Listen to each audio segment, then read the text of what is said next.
أعوذ بالله من الشيطان الرجيم. بسم الله الرحمن الرحيم، والصلاة والسلام على أشرف الأنبياء والمرسلين حبيب إله العالمين أبي القاسم محمد.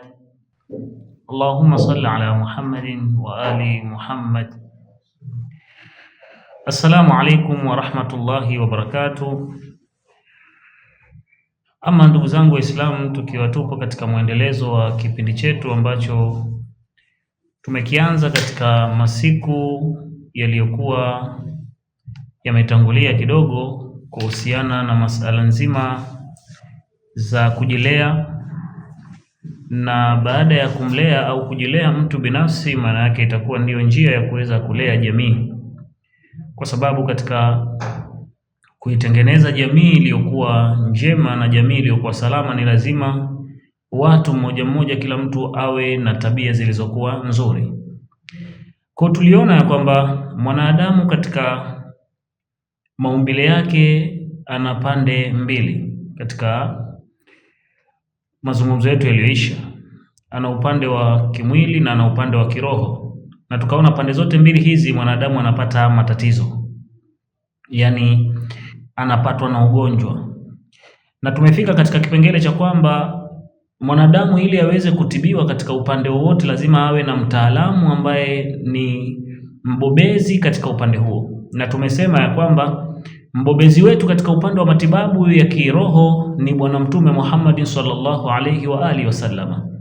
Lakini Bwana Mtume Muhammad sallallahu alaihi wasallam akiwa ndio mbobezi na mtibabu mkuu ambaye hakuna kiumbe ambacho kitakuwa kinaweza kufanya matibabu kama alivyo Bwana Mtume Muhammad sallallahu alaihi wa alihi wasallam.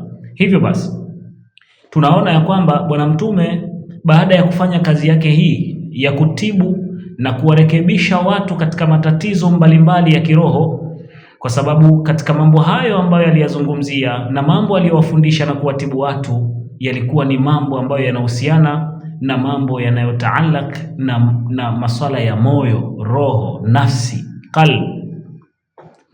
Kwa hiyo sasa tunaporudi katika msingi wetu, maana yake ni kwamba daktari wetu ametuachia vitu vikuu viwili, ambavyo vitu hivi vikuu viwili tutakavyokaa na kuvielewa na kuvifanyia kazi itatupelekea sisi kutibu matatizo yaliyo katika vifua vyetu. Sasa mwanadamu katika maumbile, upande wake wa kiroho, ana vitu vikuu vinne. Watu wa akhlaki wanatueleza kwamba mwanadamu ana nguvu nne katika maumbile yake. Ana nguvu ya kiakili, ana nguvu ya matamanio, ana nguvu ya hasira, ghadhab, na ana nguvu ya waham. Yani ana uwezo wa kutengeneza kitu ambacho yeye mwenyewe tu kwenye ule uwezo wake wa kifikra akatengeneza jambo ambalo halipo. Sasa nguvu hizi nne, nguvu ambayo inatakiwa katika matibabu, nguvu ambayo inatakiwa iwe ndiyo nguvu inayokontrol na kuendesha mambo yote ambayo yanapatikana katika nafsi ya mwanadamu, ni nguvu ya kiakili.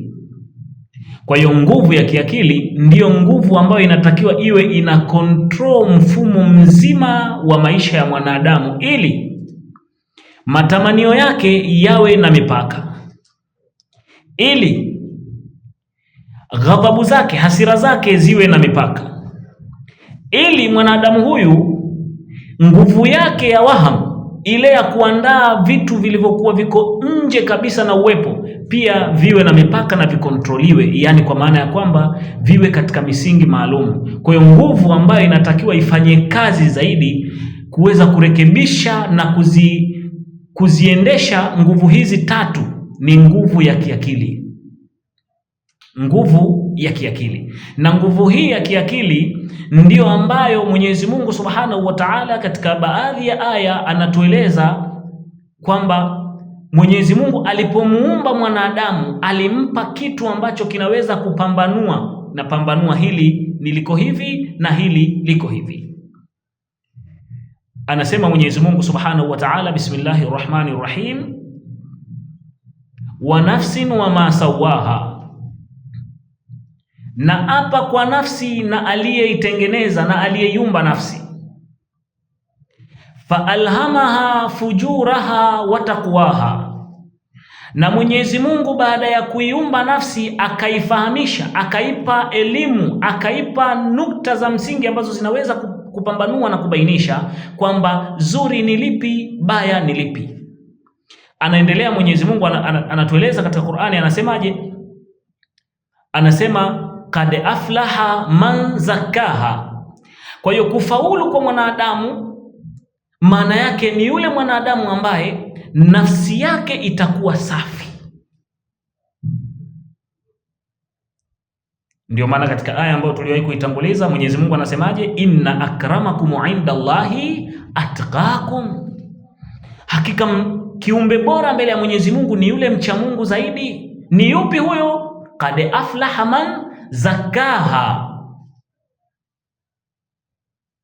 wa kad khaba man dasaha, atakayechafua nafsi yake, asipoisafisha, asipoiondolea maradhi, asipoiweka katika misingi ya dini tukufu ya Kiislamu, maana yake anakwenda kuiangamiza nafsi yake.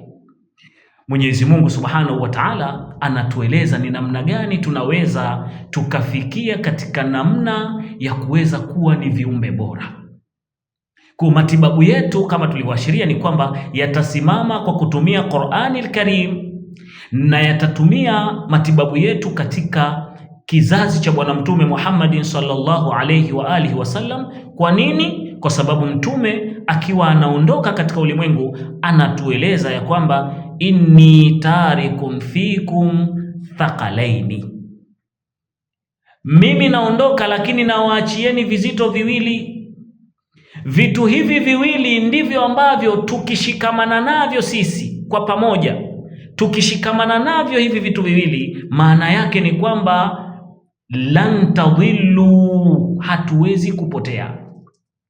Kwa hiyo hatutoweza kupotea katika matibabu jisman wa ruhan, lakini sisi au mimi katika upande wangu nimesema nazungumzia masala ya ruhan, kiroho, ambayo ni jihadi kubwa aliyoizungumza Bwana Mtume Muhammadin sallallahu alayhi wa alihi wasallam, jihadi ya nafsi, mtu kupambana na matatizo yaliyo kwenye nafsi yake.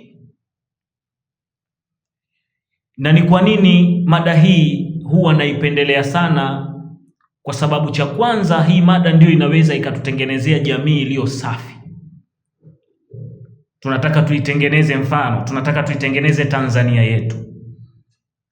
Basi kwa hakika kabisa ni lazima Watanzania, lazima Waislamu wa Tanzania kwenye vifua vyao wabebe vitu vilivyo salama, kisha jamii itakuwa salama.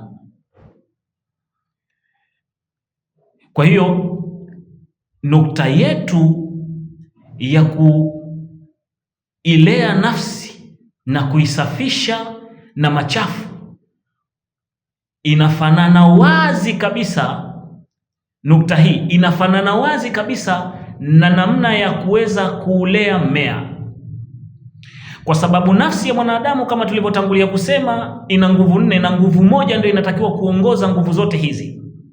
Kwa hivyo basi nafsi ya mwanadamu inahitajia vitu viwili katika masala ya kuweza kujijenga kiroho, kujisafisha.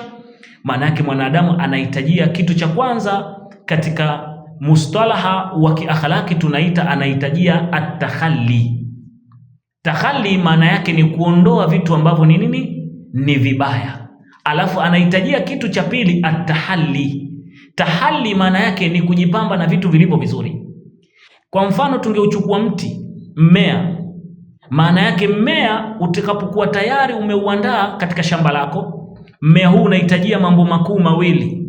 Jambo la kwanza, katika mmea wako unahitajika wewe ambaye umeandaa mmea huu, kwanza lazima kutakapotokea chochote ambacho kitauzunguka mmea huu, ili mmea huu uwe unadhoofika, basi inabidi uende ukang'olee na kuondoa vile viuchafu.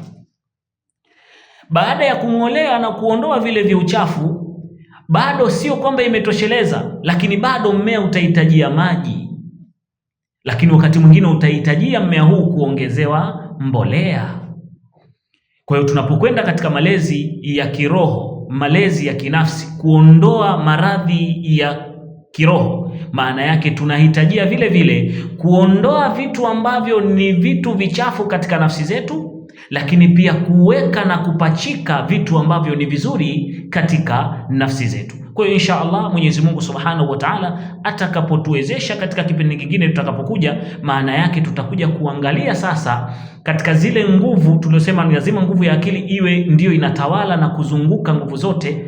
Ile nguvu inatakiwa iweze kucontrol na kung'oa vitu ambavyo vinaweza vikasababisha nguvu ya hasira, sawa, matamanio na ile nguvu ya wahami kuweza kuvuka mipaka, lakini wakati huo nguvu ya akili ituletee na kupachika vitu ambavyo ni vizuri. Insha Allah Mwenyezi Mungu Subhanahu wa Ta'ala atujalie min alladhina yastami'una alqawla fayattabi'una ahsana. Allahumma arna alhaqqa haqqan warzuqna ittiba'a wa arna albatila batila warzuqna ijtinaba. Wa sallallahu ala sayidina Muhammadin wa alihi at-tayyibin at-tahirin. Assalamu alaykum wa rahmatullahi wa barakatuh.